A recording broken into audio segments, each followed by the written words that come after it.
And guys, బయోడైన్ టెంపుల్కి అయితే reach అయిపోయాము. అసలు వే అయితే చాలా బాగుంది, మొత్తం మొత్తం గ్రీనరీ. అండ్ యా, టెంపుల్ చూడండి ఎంత పీస్ఫుల్గా అనిపిస్తుందంటే నాకు. స్కై, కొండలు, చెట్లు, ఆ మధ్యలో టెంపుల్, దాని చుట్టూ వాటర్, ఫిషెస్, చాలా బాగుంది. అండ్ యా, చాలా పీస్ఫుల్గా కూడా అనిపిస్తుంది. అండ్ యా, ఎంటర్ అవ్వగానే మనకి లెఫ్ట్లో ఇలా ఒక పెద్ద బెల్ ఉండింది అనమాట. సో మనకు సైంటిఫికల్గా ఏంటి అంటే, ఎప్పుడైనా బెల్ రింగ్ చేస్తే ఆ సౌండ్కి మనలో ఉన్న నెగిటివ్ ఎనర్జీ పోతుంది అని అంటారు కదా. So yeah, of course Buddha temple అంటేనే మనకు కొంచెం పీస్. మేమైతే బెల్ రింగ్ చేసేసి ఇంకా వెళ్తున్నాము టెంపుల్ దగ్గరికి. అండ్ యా, బుద్ధ టెంపుల్ అనగానే ఆబ్వియస్లీ మెడిటేషన్ రూమ్ ఉంటుంది కదా. అదిగోండి, అదే మన మెడిటేషన్ రూమ్.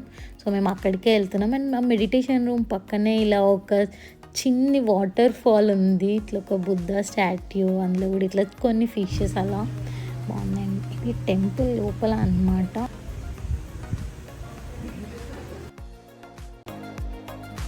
గైస్, టెంపుల్ బయటకు వచ్చాము. ఇది other end of the temple అనమాట. ఇలా టెంపుల్ చుట్టూ ఒక పాండ్ ఉందన్నమాట. ఇది చైనీస్ షిన్ అనే ఒక స్పిరిట్ షేప్లో ఉంటుందంట.